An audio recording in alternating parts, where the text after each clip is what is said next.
안녕하세요. 센터뷰 진행을 맡은 김대우입니다. 안녕하세요. 김진중입니다.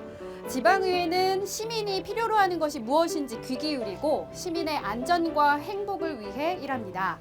풀뿌리 민주주의의 시작점이기도 한데요. 네, 오늘 센터뷰에서는 소통으로 시민들의 공감을 이끌어내는 서울의 일꾼이자 시민이 주인이 되는 서울을 만드는 데 노력하고 있는 서울시의회 김인호 시의장과 함께합니다.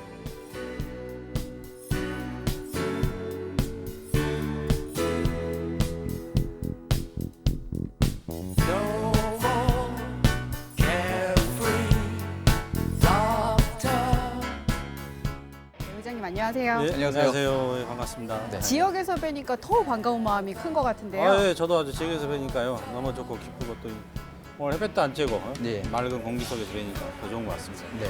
먼저 시청자 여러분한테 인사 부탁드릴게요. 시청자 여러분 반갑습니다.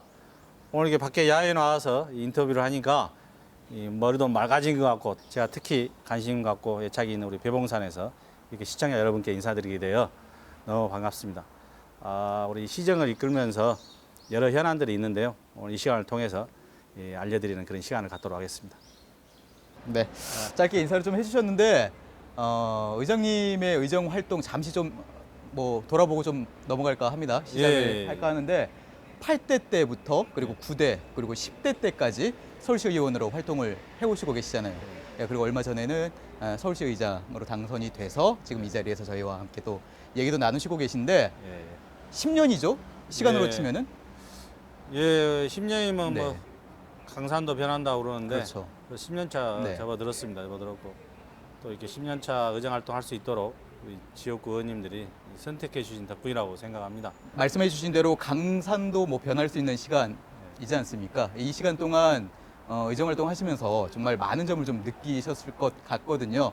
이런 이제 느낀 점 그리고 경험을 모아서 이제는 서울시 의장으로 활동을 좀 하실 텐데 가장 먼저 의장으로서 가장 먼저 하고 싶은 일 좀 있으실 것 같거든요. 어떤 게 있을까요? 예, 먼저 또 저를 이렇게 선택해 준 우리 선배 동료 의원 여러분께 감사드리고 또 그런 기회를 가질 수 있도록 또 도와주신 우리 지역구 의원님과 또 주변 사람들께 먼저 감사드립니다. 이제 우리 서울시 의회는 이 천만 서울 도시의 네. 이 대의 기관인 이제 서울시 의회인데요. 워낙 뭐 많은 요구도 있고 또 많은 수건 사업도 있습니다. 그래서 어찌됐든 우리 천만 서울 시민이 안심하고 또 안전하게 생활할 수 있도록 그런 것을 지원하고 또 이렇게 돕는 일이 서울시의 역할 아닌가 생각합니다.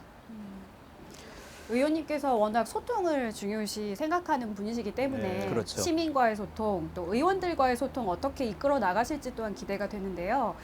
그 10대 시의회 같은 경우는 여대 야소의 구조잖아요. 예, 예. 110명의 의원 중에서 8명만이 야당 의원인데 이 야당 의원과의 화합 소통은 또 어떻게 이끌어 나가실지 의장으로서의 어떤 역할을 하실지 계획이 또 있으실 것 같아요. 예. 이제 소수정당 의원님들 목소리도 굉장히 중요하다고 봅니다. 숫자는 비록 적지만 또 우리가 다수당이라고 그래서 이렇게 막연히 뭐 거수기 역할하고 또 의회 본연의 그런 역할과 의원의 그런 일을 잊어서는 안 된다고 생각합니다. 네. 근데 요즘에 보면 이제 워낙 우리 젊은 의원님들이 많이 10대 의회에는 들어오셔가지고 네. 이 여당 내 야당 역할을 하는 의원님들이 많습니다. 그래서 그분들의 주장도 저는 뭐 맞다고 보고요. 그래서 또 여당 내 야당의 역할이 중요하다고 생각해서 또 그분들이 옳은 말씀한 것은 최대한 반영하고 또 소통하려고 노력하고 있습니다. 그리고 또 이제 소통에도 한 부분이겠지요? 그렇죠. 예. 네네. 자, 서울시의회 김인호 시의장과 함께 하고 있는데 이쯤에서 김인호 시의장님의 양력을 좀 잠시 좀 짚고 한번 넘어가 보도록 하겠습니다. 8대 때 예. 재정경제위원장을 예. 하셨죠. 그리고 9대 때는 부의장으로 활동을 하셨는데 앞에 뭐가 하나 붙습니다. 최연소라는 타이틀이 또 붙더라고요. 그리고 이제 10대 때 의장이 되셨고 그 사이에 베스트 시의원이 되시기도 하셨고 그리고 지방자치의정 대상도 수상을 하시기도 하셨습니다. 연기자로 치면은 조연, 주연 역할 다 하시면서 조연상, 주연상 그리고 대상까지 좀 받으셨다고 해도 과언이 아닐 것 같은데 이런 어떤 의정 활동의 동력 궁금하거든요. 예, 어떤 게 있을까요? 과차이시고요. 과차이고 단계로 따지면 뭐 기본기가 튼튼하다고 해야 할까요? 이제 초선 때 상임위원장하고 또 재선 때 부의장하고 네. 또 삼선 때 이제 의장을 하게 됐는데요. 이제 이 역시도 뭐 다 주변 의원님, 동료 의원님들이 도와줘서 이렇게 됐다고 생각합니다. 그다음에 이제 초선 때 의정 활동하면서 제가 제일 기억에 남는 것은 이제 서울시 네. 이 재정 혈세 3조 2천억을 절감했던 그런 장본인이기도 합니다. 지하철 9호선 관련해서 네네. 3조 2천억 절감했던 게 있고요. 그다음에 또 초선 때 재선에서는 재선 9대 의회 1호 자치법 조례가 소기업 소상공인 지원 조례였습니다. 네. 그래서 제가 재선돼가지고 우리 동료 의원님들 전원 서명을 받아서 그 소상공인, 그러니까 소기업 소상공인 지원 조례를 제가 발의했던 게 이제 기억에 남고요. 삼선 돼서는 이제 의장을 하고 있는데 이제 의정 활동 잘 해가지고 또 평가는 차후에 받도록 하겠습니다. 근데 최연소 부의장 하시고 지금 또 의장을 하시는 데에는 동료 의원들이 지지가 있기 때문이잖아요. 네. 이렇게 지지를 받는 이유? 의장님만의 장점이 있기 때문일 것 같은데 본인 스스로는 어떻게 생각하세요? 어떤 장점을 갖고 있다고 생각하세요? 뭐 동료 의원들이 많이 도와줘서 그렇다고 생각하고요. 네. 소통을 좀 잘했다고 생각합니다. 이제 평소에 이제 초선 의원님들이 10대 의회에서는 77명이신데 이제 구의 경험이 있으신 분도 있고 구의 경험이 없으신 분도 있거든요. 시험분 중에 특히 77분 초선 의원들 중에 그래서 이제 의정활동 방향에 대해서나 또 의정활동하면서 이런 또 뭐 고민거리나 또 어려움이 있을 때 네. 또 우연한 기회에 이제 만나서 얘기하다 보면 제가 그런 이야기를 그냥 지나치지 않고 제가 대신해서 좀 알아봐 드리고 또 방법도 알려드리고 또 안 될 때는 제가 직접 지평부 관계 공무원을 좀 모셔서 함께 논의도 하고 좀 해결책을 찾고 이런 과정들이 많았습니다. 그래서 이제 또 우리 시의회 사무처에서 우리 초선 의원님들한테 그랬다 하더라고요. 뭐 어려움 있고 어려워하면 저 김인호 의원을 좀 찾아가 봐라. 네. 그거는 어떻게 하든 간에 이 답을 내는 사람이다. 그러니 가서 상의 한번 해보면 좋겠다. 그래서 또 그 얘기 듣고 진짜 찾아오는 의원님도 있었습니다. 네, 그런 과정에서 좀 실망을 안 드리고 좀 믿음을 드렸지 않나. 그 결과로 10대 후반기 의장이 된 것 같습니다. 의장님이 갖고 계신 추진력, 소통 그렇죠. 그 힘이 대단하신 것 같은데 지금 시장 김인호가 있기까지는 정치인 김인호의 시작점이 있었기 때문일 텐데 어떤 계기로 정치를 시작하게 되셨는지도 궁금하거든요. 그래서 이제 어렸을 때 꿈이 정치인이었습니다. 근데 어렸을 때 막연한 정치인이었죠. 그래서 제가 링컨 자선전, 링컨 관련 책도 좀 읽고 어렸을 때 네. 백범일지 읽는 과정에서 많은 감동과 또 나의 그런 신념 같은 게 많이 생겼다고 생각합니다. 그래서 이제 젊은 시절에는 또 청춘 시절에는 뭐 저도 역시 방황도 많이 하고 고뇌도 많이 하고 이 꿈에 대해서는 흔들림이 없었습니다. 네. 이제 주변 여건과 환경은 안 됐는데 내가 우리 또 국민을 위해서 시민을 위해서 봉사할 수 있는 게 뭔가 이 생각하다가 이 정치 꿈에 대해서는 흔들림 없이 지금까지 왔었습니다. 그래서 2006년도 지방선거 때 낙선하고요, 지역에서. 그래서 그때 큰 고비였죠. 계속 해야 되나 그만둬야 되나. 그래서 그때 이제 다시 4년 어떻게 하다 보니까 시간이 지나서 또 4년 또 그냥 지냈던 게 아니고 꾸준히 지역분들하고 이렇게 소통하고 또 노력을 했었거든요. 그래서 이제 운 좋게 2010년도에 당선돼서 지금까지 3선을 하고 있습니다. 근데 이제 정치하면서 우리끼리 하는 얘기가 3선이 굉장히 어렵다고 그러거든요. 그렇죠. 그래서 이제 지금 요즘에 농담으로 초선 우리 어머님들 보고 앞으로 이제 드셔도 3선 짬뽕만 먹고 3선 짜장면만 드시오. 그래야 3선 한다고 서로 농담하고 그러는데요. 그러니까 이제 초선 때는 다 누구나 좀 인정을 하고 의정 활동에 대해서 재선하면 이제 평가를 받기 시작하고 3선은 이제 초선 때 와서 재선의 그런 의정 활동 결과를 놓고 판단을 받기 때문에 선택을 받기 때문에 3선이 좀 어려운 것 같습니다.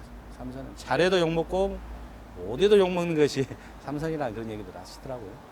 어려운 시기를 넘기고 계시네요. 지금. 아, 그렇습니다. 예. 네. 아니, 그런데 그러면은 어렸을 때부터 이제 정치인의 꿈을 네. 좀 키우셨다고 하셨는데 언제적부터 그렇게 정치인이 되고 싶으셨던 거예요? 아, 이제 초등학교 때 이제 이렇게 너의 미래의 장래의 꿈은 뭐냐 예. 이런 얘기 많이 하고 그럴 때 저는 보통 또 쓰기도 하지 않습니까? 네, 그래서 저는 그 당시에는 판검사 남들이 다 얘기하는 그런 얘기 비슷하게 했던 것 같습니다. 네. 그러나 이제 정치인이 돼보고 싶다는 어렸을 때 꿈이었습니다. 그렇군요. 그 꿈을 이루셨을 때 그러면은 그때는 느낌이 좀 어떠셨습니까? 아, 막상 이제 당선되고 나서는 그런 느낌이 별로 못 느꼈습니다, 솔직히. 못 느꼈고 너무 일에 취해 살고 막 네. 의정 활동이 너무 벅차고 힘들었었습니다. 왜? 아, 제가 이제 기초의회를 안 거치고 광역의원부터 했어가지고요. 네네. 의정 활동하면서 지역 일과 민원이 거의 지역 동네 관련 일이 많습니다.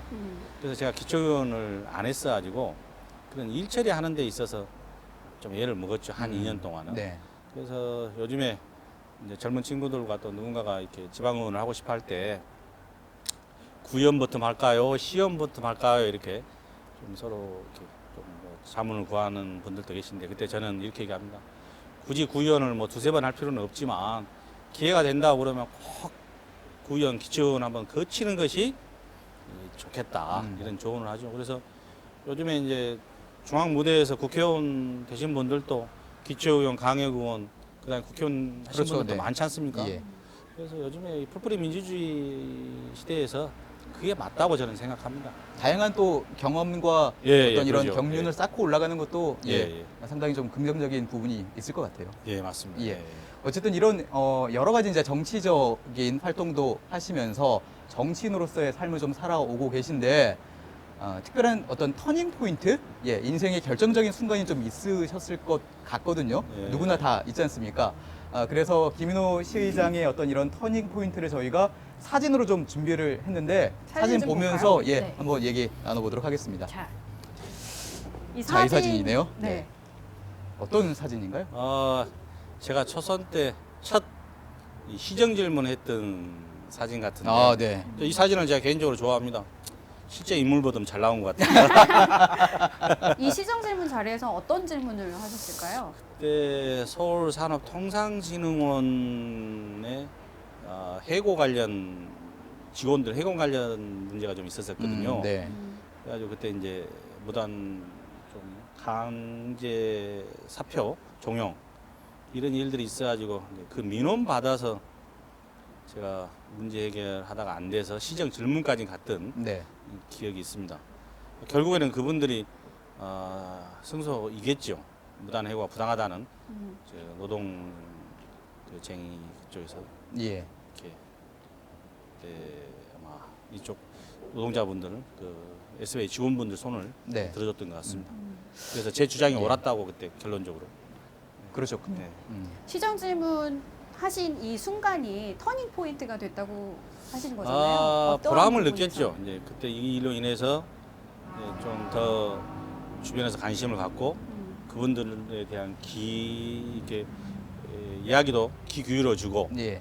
그래서 이제 또 뭐 스스로 이제 그만두신 분도 있었지만 다시 복직된 분도 있고 그래가지고 그분들이 감사하다고 찾아가고 그랬을 때 이런 그 보람으로 이 의정 활동을 하는구나 이제 그런 느낌이 좀 있었습니다. 그러면은 이제 앞으로 많은 동료 의원들이 이 자리에 서실 텐데 이 자리에 섰을 때 어떻게 하면은 좀 긍정적인 결과를 표출할 수 있을지 뭐 이런 조언? 네, 조언 한 말씀 좀 해주신다면요. 이제 질의하고 질문할 때 의원님 말씀이 맞습니다. 지당하십니다. 예. 시정하겠습니다. 개선하겠습니다. 이런 답변을 받아내야 이 질문과 질문을 잘했다고 우리끼리 얘기하는데 네. 그러니까 공부를 많이 해야 됩니다.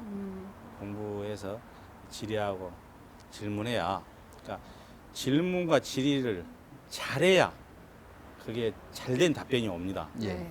그래서 공부를 좀 심도 있게 해서 의정 활동하고 또뭐 시정 질문이나 또 상임위에서 질의 같은 것도 했을 때 이런 흡족한 그런 답변을 받아낼 수 있다고 생각하죠. 그래서 아무튼 이 다양한 정보와 이 본인 스스로의 공부가 필요하다고 생각합니다. 의원이 되면은 늘 공부해야 된다 이런 말씀을 좀 해주셨습니다. 네.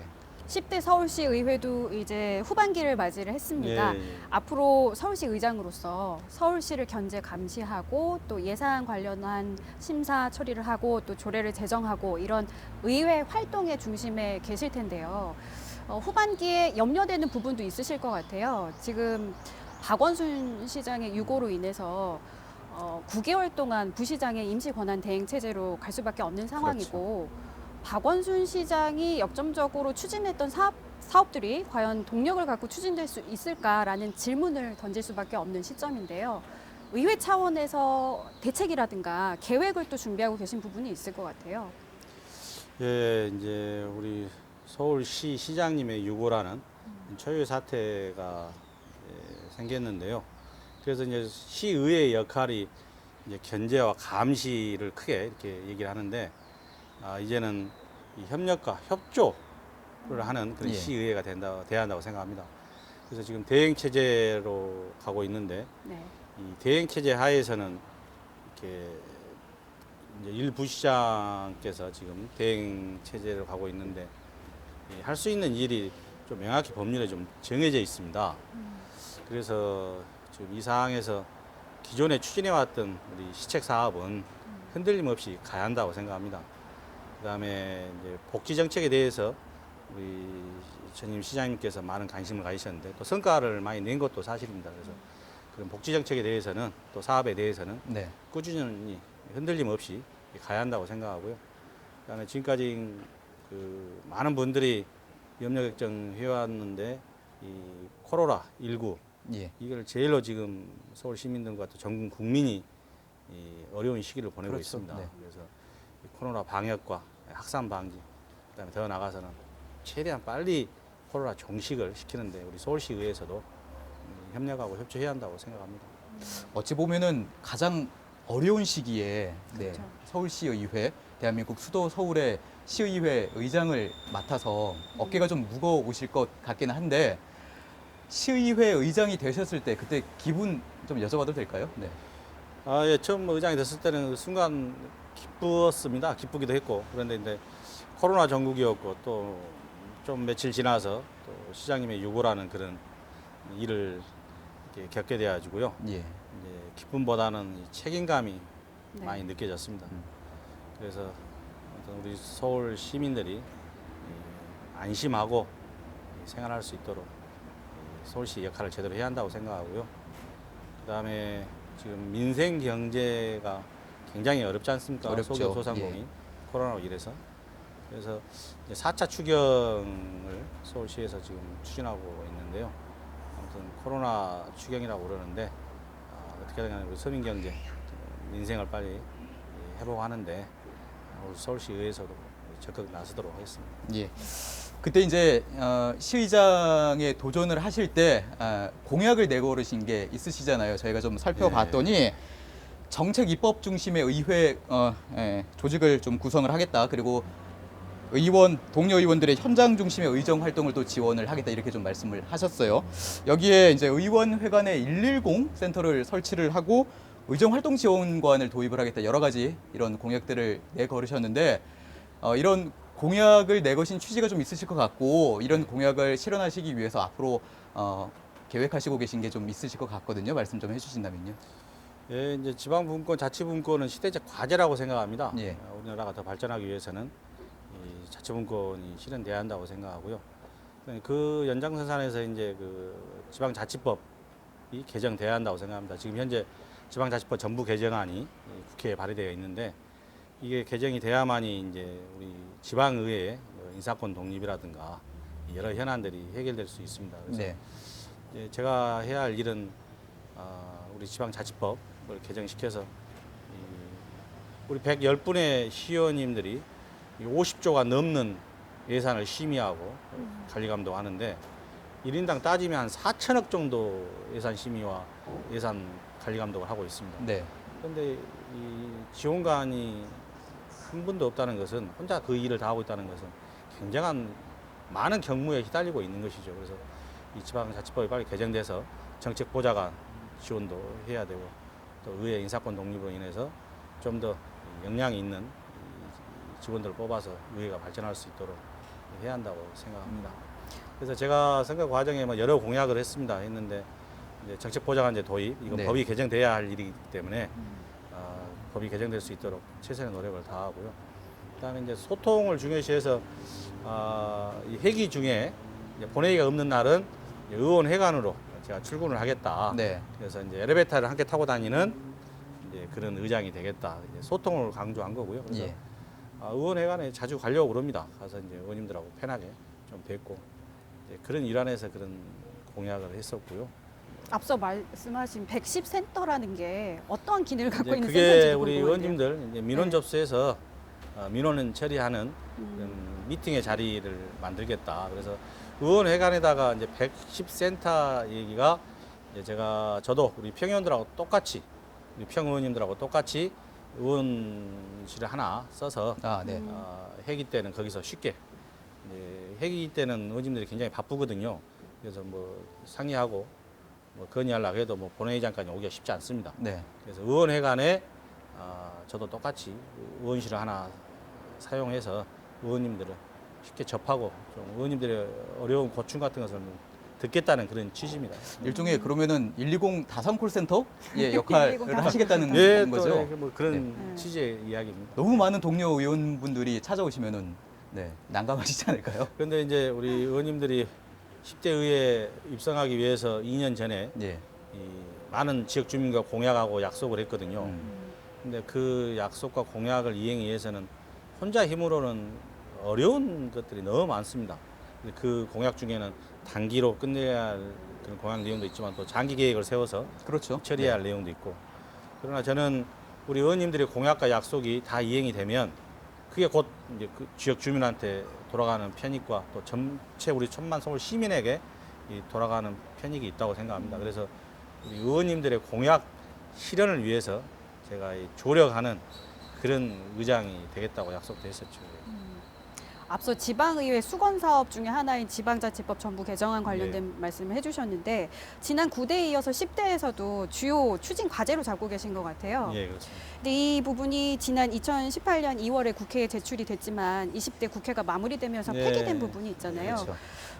10대 의회에서 어떻게 추진할 계획을 갖고 계신지 그리고 이 부분에 대해서 시민분들은 과연 어떻게 생각하고 계실지 모르겠어요. 이 동의라고 그럴까요? 수기 과정도 분명 필요할 것 같은데 지방의회법 제정이 왜 필요한지 부분도 설명을 해주시면 좋을 것 같아요.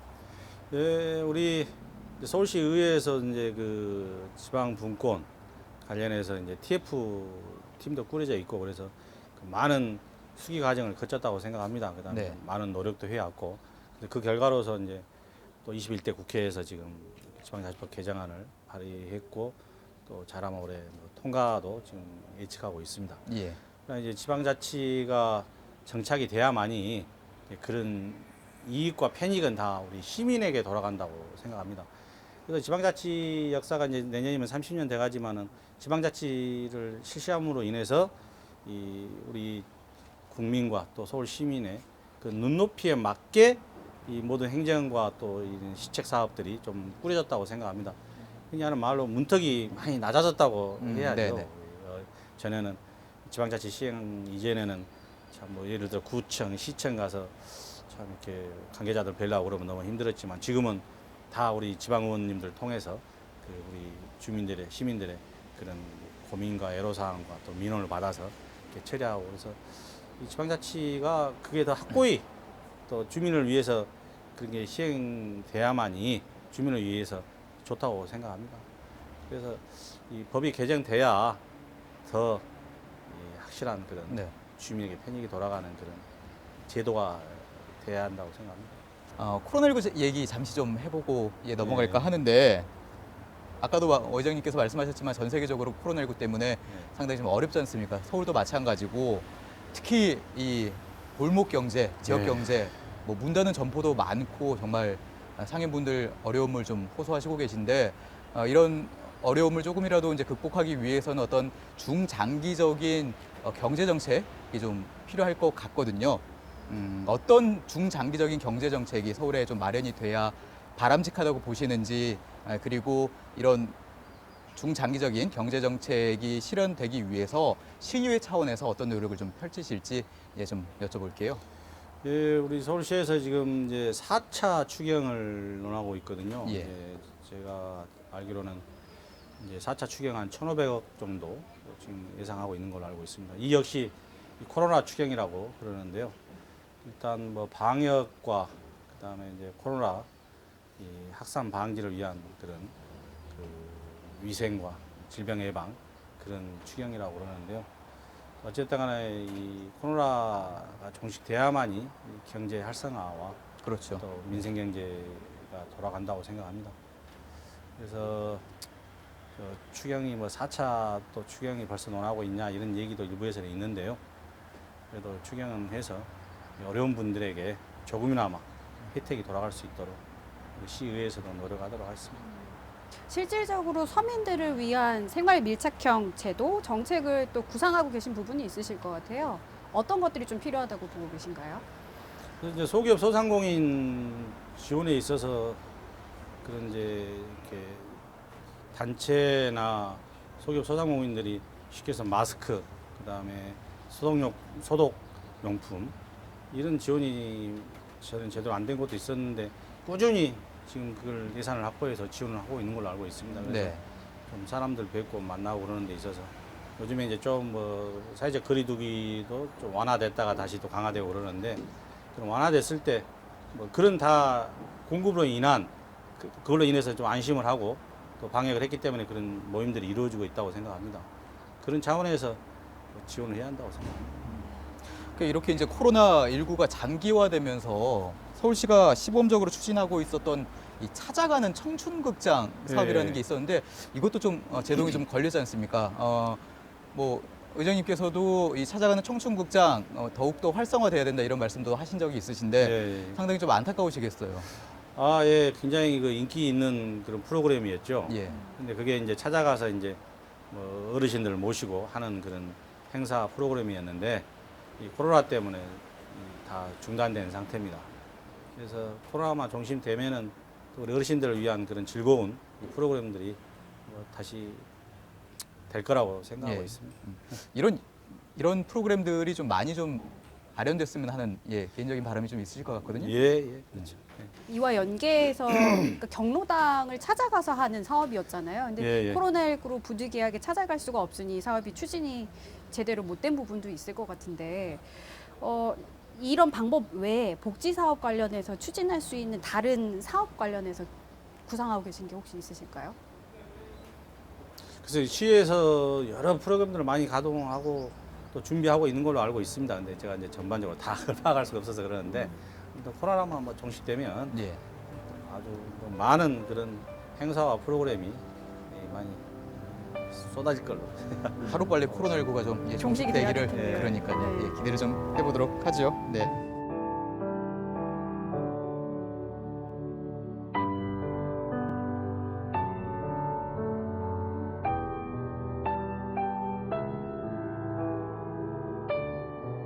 이번에는 지역구에 대해서 이야기를 좀 네. 나눠볼까 하는데요. 김인호 의장님 지역구가 동대문구 전농 답심리 지역이잖아요. 그렇습니다. 아무래도 전농 답심리 지역 주요 이슈, 핫 이슈였던 것이 전농동 학교 문화부지 문제였을 예, 텐데 이제 서울시에서 서울 대표 도서관 건립 계획을 발표를 하면서 일단락이 되긴 했어요. 근데 지역의 주민분들, 특히나 학부모님 같은 경우는 학교를 유치해달라 이 부분에 대한 갈증은 여전하시거든요. 그래서 지역의 국회의원인 장경태 국회의원 같은 경우 이 학교 유치를 위해서 서울시 교육청하고 계속 논의 협의 중이다. 이 학교가 유치될 수 있도록 노력을 계속 하겠다라는 입장을 밝히셨는데 의장님 보시기에는 이 사업 추진이 노력을 많이 하셨잖아요. 근데 네. 교육청과의 협의에도 불구하고 결론을 내리지 못한 부분이 있었는데 해결책이 있다고 보시나요? 어떻게 추진해야 된다고 좀 보세요? 예, 참 조심스럽고 또 중요한 문제이기도 한데요. 네. 예, 이제 우리 학교 부지가 이제 지금 5,100평 문화부지 합쳐서 있는데 저출산 문제 때문에 학교 신설이 어렵게 됐습니다. 그다음에 기존에 있는 고등학교를 또 유치해 오려고 노력도 수년에 걸쳐서 했었는데 다 그런 게 이제 숲으로 돌아갔고 그런 와중에 이제 서울시에서 이제 서울 대표 도서관 2천억이 넘는 사업이죠. 예. 그래서 이제 올해 세계 공모 설계 세계 공모를 할 예정입니다. 예. 예정이고 그다음에 이제 뭐 설계비 반영해서 이제 세계적인 그런 대표 도서관이 우리 전농동 지역에 만들어지는데 이 도서관이 이 전에같이 이렇게 뭐 책만 대출해주고 책만 가서 보는 그런 도서관이 아닌 예. 복합 체육 문화 복합 시설이거든요. 그래서 또 이게 마냥 이 학생 수가 없어서 저출산 때문에 마냥 학교만 기다릴 수가 없어서 이런 서로 이 대표 도서관을 유치해 가려고 그랬지만은 또 우리 국회의원과 또 우리 구의원분들 또 시의원이 노력해서 이 세계적인 그런 대표 도서관을 우리 전농동에 유치하게 됐습니다. 그렇군요. 이제 이 학교 유치라는 네. 부분을 제가 집요하게 여쭤볼 수밖에 없는 게 학부모님들의 갈증이 계속되고 있기 때문에 이 사업은 접어야 될 사업이다라고 분명하게 얘기해 주는 부분도 필요하다는 생각이 예, 들거든요. 예, 근데 예. 이제 그거와 그러죠. 다른 입장을 또 국회의원께서는 보이고 계시기 때문에 협의를 통해서 답을 이끌어낼 수 있는 부분이 있느냐 이게 중요한 부분일 것 글쎄요, 같아요. 모르겠습니다. 어디서 어떻게. 그런데 이제 예를 들어서 이제 학생 수만 다시 또 늘어간다 그러면 또 이런 도서관이 들어섬으로 인해서 또 청량 역설공 개발로 인해서 이 인구 유입이 돼서 인구 유입 되면 학생 수가 늘으면은 또 이 고등학교를 전에는 한 학교에 중학교 고등학교가 함께 있었지 않습니까? 네. 그다음에 뭐 대안으로 얘기한다 그러면 우리 전농 전일도 지금 학생 수가 줄어서 반수가 급격히 줄고 있는데 다시 인구가 유입돼가지고 학생 수가 늘은다 그러면 저는 전농 전일을 합쳐서 중학교로 한 학교를 고등학교로 해서 다시 고등학교를 뭐 이렇게 유치 아니면 신설을 할 수 있다고도 저는 생각합니다. 전에는 한 학교에 고등학교와 중학교가 함께 있었던 적도 있습니다. 그래서 일정 수의 그런 학생 수가 늘으면 네. 뭐 학교를 포기하는 게 아니라 다시 뭐 신설이든가 유치를 할 수 있다고 생각합니다. 이 전농동 학교문화부지 그렇죠. 같은 경우는 14년 동안 놀리는 공터였잖아요. 예, 예. 근데 서울 대표 도서관이 들어선다는 그것은 분명 반길 만한 부분인 것 같은데. 고무적인 일이죠. 네. 그렇죠. 그러죠. 예. 단일 사업으로서 아주 2천억이 넘는 그런 사업은 굉장한 큰 사업이고 빌 게이츠가 얘기했듯이 나를 지금 이렇게 있게 만든 것은 동네 도서관이었다 이렇게 얘기를 하잖아요. 예. 그래서 저는 도서관은 많을수록 좋다고 생각합니다. 그러나 그런 복합 기능을 가진 세계적인 도서관 유치는 정말 우리 동대문구 발전의 획기적인 전환점이 될 거라고 저는 생각합니다.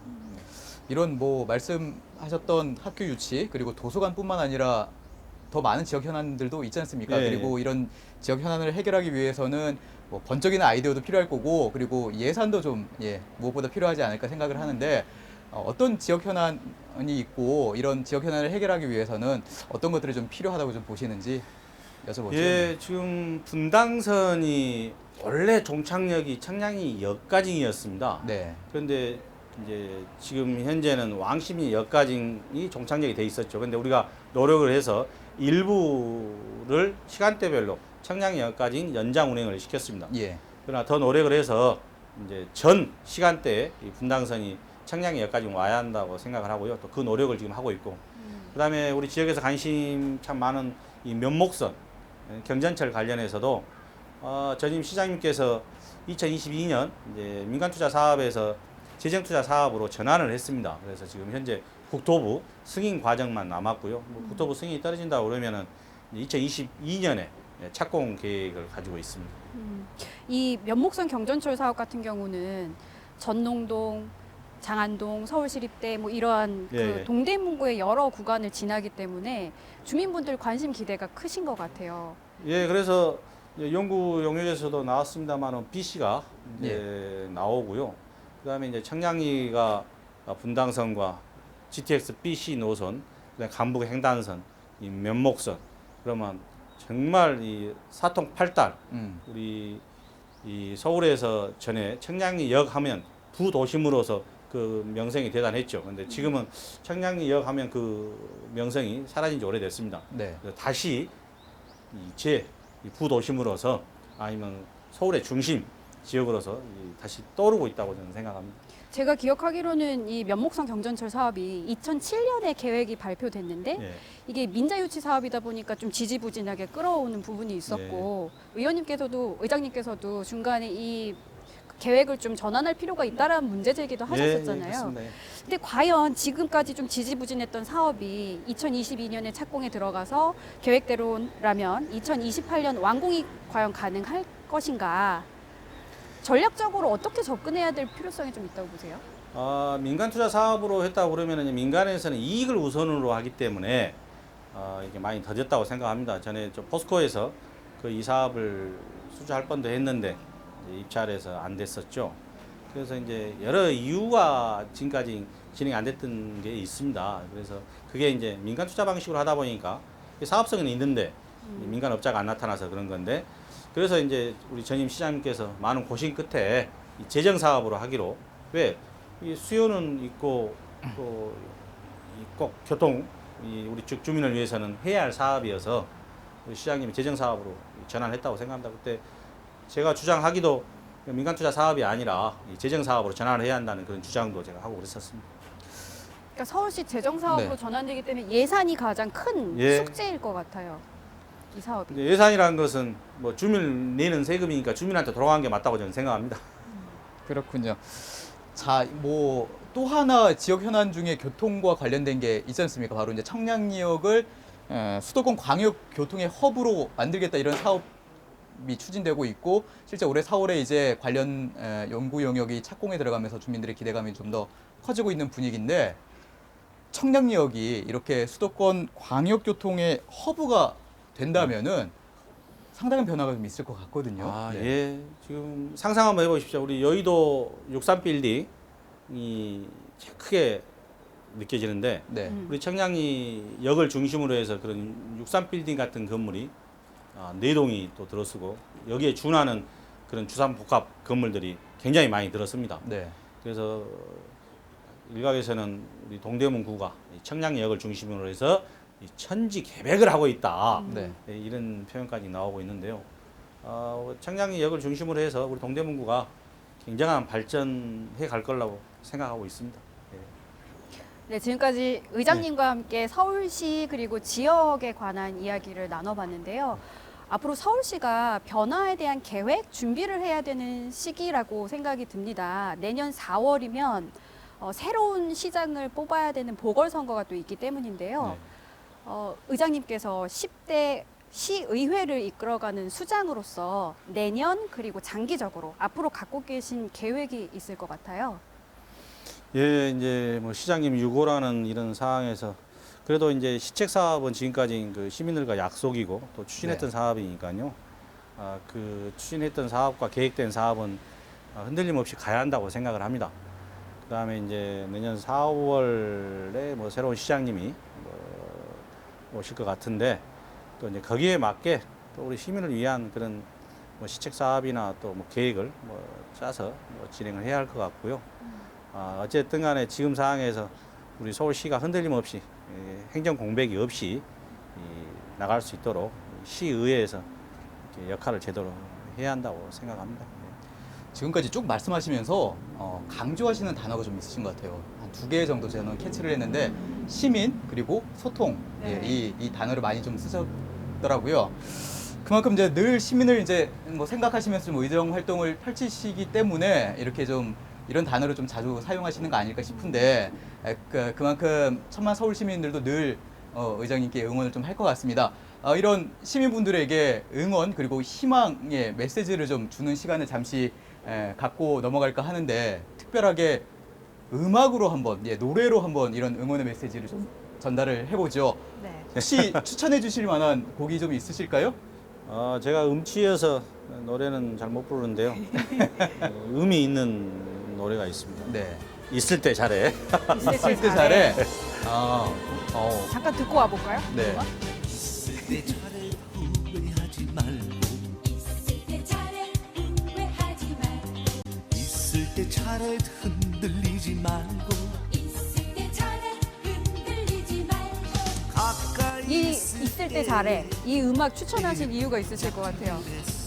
예, 또 이 또한 지나가리. 이 임기 동안에 의정 활동하는 기간에 네.